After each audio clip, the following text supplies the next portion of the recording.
So in this lecture, we will be discussing about finding out the nth derivative for product of two functions as an extension part of the successive differentiation, for which we learnt about calculation of nth derivative for any given function by differentiating the given function one after the other or in succession. We try to generalize the derivative so that any value of the derivative can be obtained. If you have the nth derivative with us, we can find out the any order of the derivative probably, which can be asked. So by analyzing the pattern, we can easily generalize it to the nth order differentiation. This particular rule, the Leibniz rule, will enable us to find the nth derivative for the product of two functions. So nth derivative for the product of two functions is calculated or evaluated by the Leibniz theorem. We will be interested in discussing about the statement of the Leibniz theorem. Proof we can obtain by the method of mathematical induction. So what does the statement says? If u and v are any two functions of x such that all their derivatives of nth order exist, then the nth derivative of their product is given by u and v must be the differentiable function of x, as I said earlier. Also their nth order derivative must exist, means they should be differentiated in such a way or to such a extent whose nth derivative exists, and then the statement for the product of two functions whose nth derivative is to be calculated is given by. Now try to understand the pattern of the statement clearly.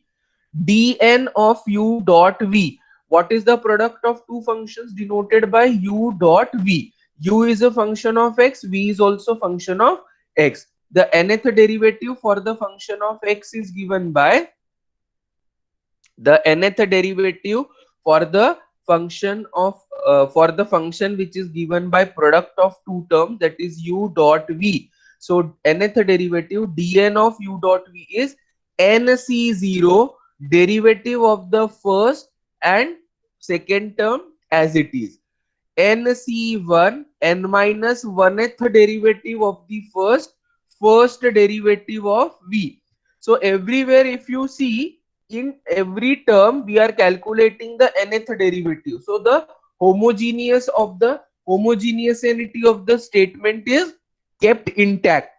dn of u into v, there is no d, so here you have the nth order derivative. Here it is n minus 1th order derivative plus 1th first derivative or plus a first derivative. So n minus 1 plus 1 will give you n. dn minus 2 of u into d square of v. So n minus 2 plus 2 is giving you again n. So in every term, the ultimate derivative what we are getting is nth order derivative. So how to remember the statement over here? Go on reducing the order of the derivative for the first and go on increasing the order of the derivative of the second. nc0 dn of u into v plus nc1 dn minus 1 of u into d of v plus nc2 dn minus 2 of u into d square of v plus in general ncr dn minus r of u into dr of v. n minus 2 is derivative and this term 2 comes over here. So ncr n minus r of u dn minus r of u into dr of v, in the last u into dn of v. All the derivatives for the first term will vanish, n minus n will be 0. So dn or d0 of u means only u and nth derivative of the v. Started with nth derivative of u into v, we ended the statement with u into nth derivative of v. Means we have taken care in every term that nth derivative is calculated for u as well as v together, all in combined way. And what you need to add over there, nc0, nc1, nc2, these are the terms to be added over there. So that is how we have to do the simplification of the statement. So this particular statement is called as Leibniz theorem for the purpose of solving the or calculating the nth order derivative for the product of two functions. Nowhere it will be mentioned that you need to apply Leibniz theorem. Whenever we find the product of two functions and we see that we are asked to calculate the nth order derivative, we will be automatically applying or by default applying the Leibniz theorem for that particular given question or the statement. So how it is to be done? dn of u into v is nc0 dn of u into v plus nc1 dn minus 1 of u into d of v plus nc2. This is a combination, permutation combination का जो combination है, that is ncr dn minus, you must have studied in the probability, dn minus 2 of u into d square of v plus in general ncr dn minus r of u into dr of v plus dot dot dot u into dn of v. What is ncr? ncr is n factorial upon r factorial into n minus r factorial. That is how we have to resolve this combination ncr, or you can write it as n into n minus 1 into n minus 2 up to n minus of r plus 1 upon r factorial. Now here in the product, u into v is same as v into u. So we can consider any of u or v as first function. But while solving, consider that function as the first function whose nth derivative is known as they are continuous, and second function which terminates after some derivatives. Like here, we will be selecting the v as such term whose derivatives vanishes after certain term. Suppose we calculate first derivative of v, we calculate second derivative. So in general, if you see, this term is nothing but infinite statement wherein we have to go on calculating the nth derivative for u as well as v. But somewhere after certain stages, if the derivative of v becomes 0 or if it vanishes, then all these terms will be neglected or those can be avoided.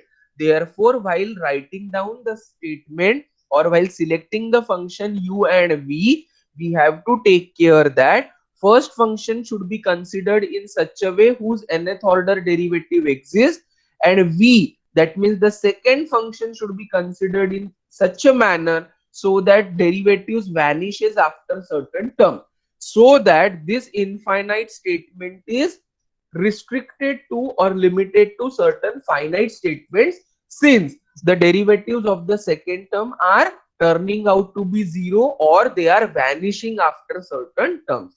This is what the ultimate meaning of what they are mentioning over here. Because in the product, if you consider any of the first function and any of the second function, still it is valid. But here purposely we have to select in such a way. Now tell me, out of the product of two functions, one of the function is e to the power x and other function is x square, which you will be preferring to consider as the second term? X square. X square. Why x square? Because after certain terms the derivatives of x square are going to vanish. That means first derivative of x square will be 2x, second derivative of x square will be 2, and later on all the derivatives will become 0. I hope this point is clear. Yes, Because sir. continuously derivative of e to the power x can be obtained, e to the power x, e to the power x, e to the power x, till what number you want, the derivative will remain same. So here we need to take care that. So usually v should be taken as the polynomial in m, because polynomial in m will have how much derivatives? M derivatives only, and m plus 1th order derivative onwards, all the derivatives are going to be 0. Is this point clear? Yes, sir. Yes, Yeah. sir. So here u into v is v into u. We can consider any of u or v as the first function, but while solving, consider that function as first function whose nth derivative is known as they are continuous, and second function which terminates after second derivative. Integration by parts mein we have to fix the order. But here it is not necessary, because it will be as per our convenience or requirement. We will be taking or selecting the proper value for u and v. Now, what do you mean by NC0? If you solve them by the formula n factorial upon r factorial into n minus r factorial, NC0 is going to be 1. NC1 का value कितना रहेगा? It will be n. What is the value for NC2? The value for NC2 will be n into n minus 1 upon 2 factorial. The value for NC3 is n into n minus 1 into n minus 2 upon 3 factorial. So in place of this NC0, NC1, NC2, I can directly write down these particular values, and we can easily find out the simplification, or the statement can be easily remembered for the Leibniz theorem. So note number 1, kindly write down these values. NC0 is 1, NC1 is n, NC2 is n into n minus 1 upon 2 factorial, NC3 is n into n minus 1 into n minus 2 upon 3 factorial. Noted down up to this. Is this point clear? Yes, sir. Yes, sir. Yeah. This theory is written. Yes, sir. Yes, sir. Note number 1. Note number 2. If one of the two functions in above theorem, just now what I said, is in the form of x to the power m, that is polynomial in x, then choose it as v and other as u, since x to the power m shall have only m differential coefficient and not more than that. We have seen whatever is the degree of the polynomial, only that order of the derivative exists, and all other higher order derivatives become 0. So that is what the case over here is.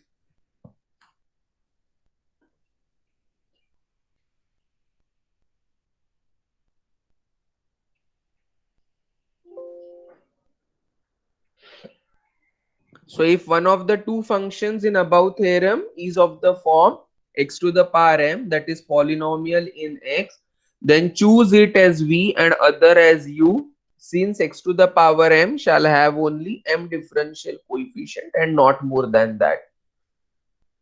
Suppose you have x cube, then how many derivatives will exist for cube? X cube?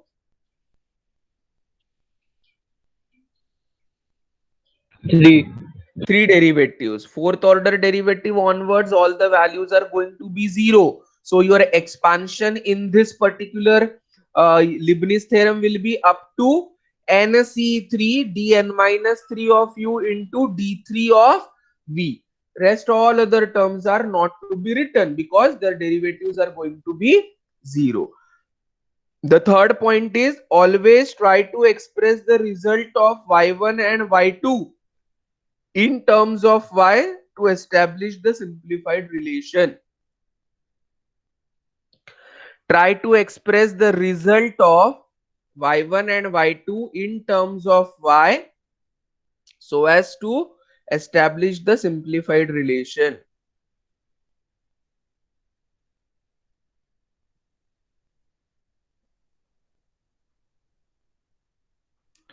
Clear? So we will be trying to express the result of y1 and y2 in terms of y to establish the simplified relation. So for your understanding, we are writing down the point dn of uv, the last statement for the Leibniz theorem. Dn of u into v is dn of u into v plus nc1 dn minus 1 of u into d of v plus nc2 dn minus 2 of u into d square of v plus dot dot dot u into dn of v. That will be the last term for the simplification.